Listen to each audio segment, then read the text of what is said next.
Hey everybody, what's going on? This is Sam from Historic Travels and welcome to another video. And as always, before we get started today, I'd just like to take a quick moment to welcome all my new subscribers and to thank everybody who's been leaving me comments and messages down below. Thank you guys so much. I really appreciate it. And if you would like to take a couple extra steps to help support the Historic Travels YouTube channel a little bit more, there's a merch store and a Patreon for this channel in the links below. Thank you guys so much for all your support. Okay guys, the time has finally come to continue the story of the Titanic sister ship, the RMS Olympic. Now guys, before you watch this video, just remember this is a series of videos. So there is a part 1 episode to the story of the Olympic. And if you have not watched that video yet, I encourage you to go watch that video first before you watch this one, because they directly go with each other. The part 1 video ends where part 2 begins. So you have to watch all those episodes to get the complete story of the Olympic. And guys, another heads up, when I am done telling the story of the Olympic and all the episodes are complete, I am going to crop them together into one massive documentary, just like I did the Titanic video that's already on my channel. All right, guys, well, hey, without any further ado, let's continue the story of the RMS Olympic. When we last left the RMS Olympic, the ship had just finished sliding down the slipway and was now floating in the harbor at the Belfast shipyard. Now, even though the Olympic is floating at this point, the ship is still just an empty shell. The Olympic still needs to have her engines installed, all of her furnishings, all the equipment that is needed to run this vessel, all that stuff still needs to be installed. Heck, the funnels aren't even installed on the Olympic yet at this point. It would be another 7 months before work on the RMS Olympic was complete. Now, during this time, the ship was equipped with her funnels, all of her interiors, her engines, basically everything this ship would need in order to live up to the dream of Bruce Ismay. And as work on the ship continued, everybody who worked on her soon saw the potential in what this vessel could be, the world's biggest and most luxurious ocean liner. Now, at some point during the construction of the Olympic class of ocean liners, Alexander Carlisle, one of the main designers of the Olympic class ships, got into an argument with the head of the Harland and Wolff shipyard, William Peary. Alexander Carlisle was one of the main designers of the Olympic class of ocean liners. Him, along with William Peary and Thomas Andrews, all worked together to help design this whole new class of liner.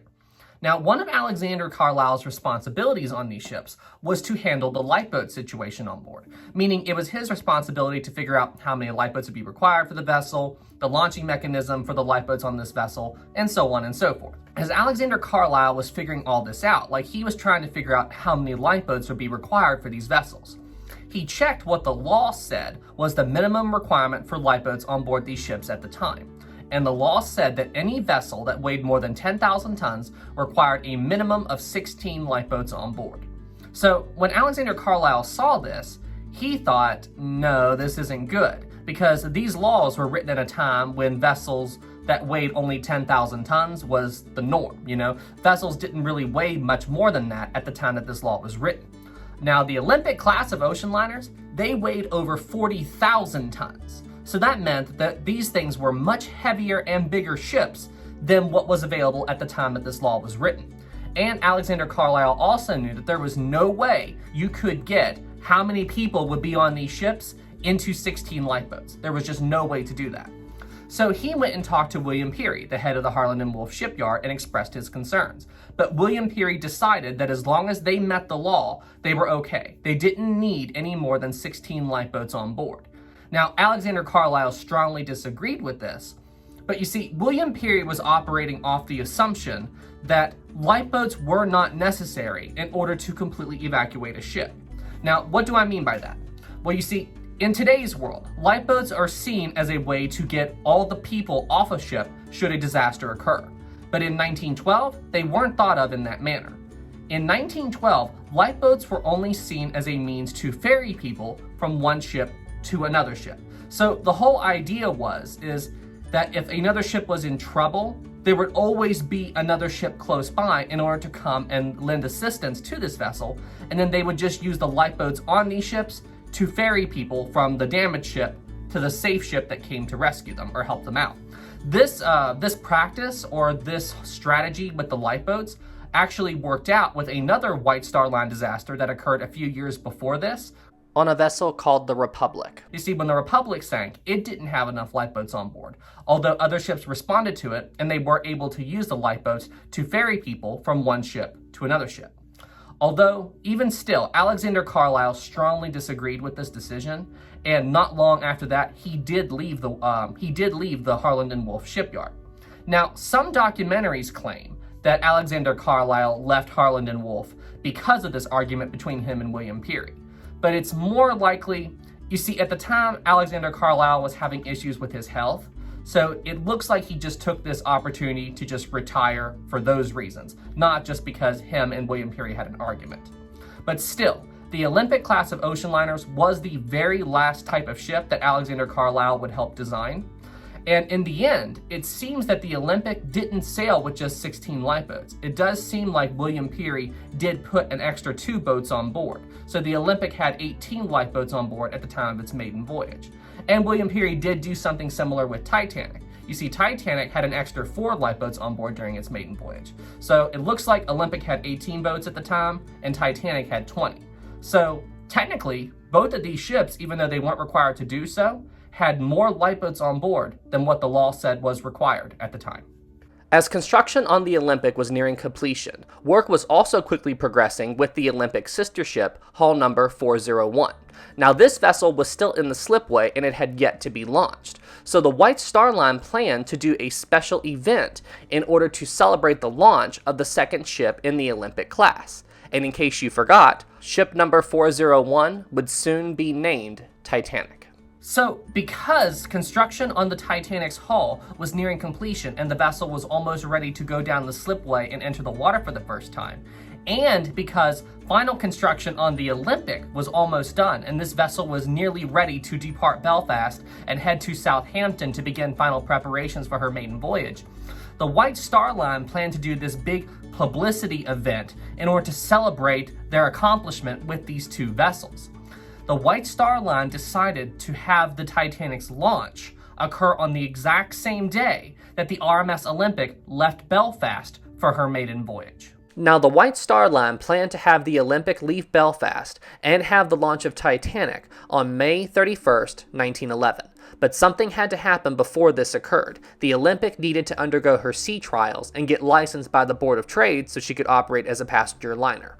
This occurred on May 29th, 1911. And the sea trials went without any problems, and the Olympic was given her safety certificate, and the ship was now free to take on the world. It is Wednesday, May 31st, 1911. The RMS Olympic is preparing to leave Belfast, the city of her birth, and head for Southampton to begin final preparations for her maiden voyage. As the Olympic prepared to leave the city of her birth for good, crowds of people began to enter the shipyard in Belfast in order to watch the launch of the brand new ocean liner Titanic. It is estimated that there was somewhere around 100,000 people in the shipyard and in the area surrounding it that day in order to watch the launch of the brand new Titanic. And on Wednesday, May 31st, 1911, at 12:15 in the afternoon, the launch happened. The brand new RMS Titanic began to slide down the slipway and enter the water for the very first time. The launch went without any problems, and the RMS Titanic successfully entered the water. Now, the White Star Line had one brand new ship that was preparing to enter service, and they had another ship that was getting ready to go through the final stages of construction and would be entering service in the very near future. You know, if I was somebody that worked at either the White Star Line or for Harland and Wolff at this point in time, I would think the future is looking very bright for both of these companies. I mean, think about it from the White Star Line's perspective. They have just taken possession of the brand new RMS Olympic. This ship is getting ready to leave Belfast and head to Southampton for her maiden voyage, and at the time, she is the biggest and most luxurious ship in the world.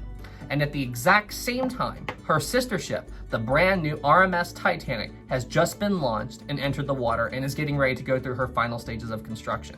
And when this ship is complete, it will be the biggest and most luxurious vessel afloat. I mean, how could you not think the future is bright for the White Star Line at this point? And for all those at Harland and Wolff, with the success of both of these two liners, this would signify Harland and Wolff's position as the world's greatest shipbuilder. I mean, even though the White Star Line had the vision of these ships, and it's their money that brought these ships to life, it was because of the men at the Harland and Wolff shipyard that both of these vessels came into being. And if it wasn't for all their hard work, then these ships wouldn't exist at all. I mean, honestly, if both of these ships have a successful career, I really do think that would signify Harland and Wolff's position as the world's greatest shipbuilding company. And then, as the sun began to set over Belfast, the RMS Olympic steamed out of the Belfast shipyard and headed for Southampton to undergo final preparations for her maiden voyage. This day truly marked the beginning of a brand new era for both the Olympic-class ocean liners and the White Star Line. However, before the Olympic arrived in Southampton, the White Star Line decided first to have the Olympic go to Liverpool and spend the day there. Once the Olympic arrived in Liverpool, she would be open to the public, and the whole idea around this was to show off their brand new liner. Let people come aboard, let them see the ship, let people take pictures, etc., etc. The Olympic spent the entire day in Liverpool, and as the sun began to set, she steamed away, heading for Southampton. She arrived in Southampton Harbor on June 3rd, 1911. When the RMS Olympic arrived in Southampton, she was met with huge amounts of fanfare. People were so excited to see what was the world's biggest and most luxurious ocean liner. The ship pulled into the Southampton pier and began to take on all the supplies, personnel, everything this vessel would need to complete her first voyage across the Atlantic from Southampton to New York City. Now, the Olympic would spend the next 11 days in Southampton undergoing all the preparations that this vessel would need for her maiden voyage. So during this time, all the personnel on the ship will be taking care of making sure the ship has enough food for everybody on board, getting all the personnel on board the ship, getting the ship all the fuel it will need for her maiden voyage, and so on and so forth. So these next 11 days were very busy for everybody who was working on board the RMS Olympic. And then, as the day of her maiden voyage approached, all the passengers would slowly start arriving in Southampton and begin making their way to the pier in order to board the RMS Olympic. And then, on June 14th, 1911, after taking on all of her supplies, passengers, and crew, the RMS Olympic finally departed Southampton to begin her maiden voyage. The ship made 2 quick stops, one in Cherbourg, France, and the other in Queenstown, Ireland, before heading out to sea, bound for New York City. The RMS Olympic, after years of planning and construction, the world's biggest and most luxurious vessel, was finally free to take on the world. Alright everybody, well hey, I think this is a good place to wrap up the video here. So, tune in next time as we talk about the Olympics maiden voyage, and then we talk about some of the key events that occurred during the first few years of the RMS Olympic's life. And boy, let me tell you, the Olympic definitely had an eventful start to her career. Alright everybody, well hey, thank you all so much for watching. This video was a ton of fun to make, and thank you guys so much for all your support. And hey, everybody who helped me make my sister's birthday a very special one, thank you again for all of that. She was so thrilled, and it really meant a lot that so many of you guys helped me make her birthday a very special one. So guys, thank you very much. Alright everybody, well hey, thank you all so much for watching. Be sure you leave a like. If you're new here, please subscribe. And okay guys, well hey, I'll see you in the next one. Have a good night everybody, and thank you so much for being here.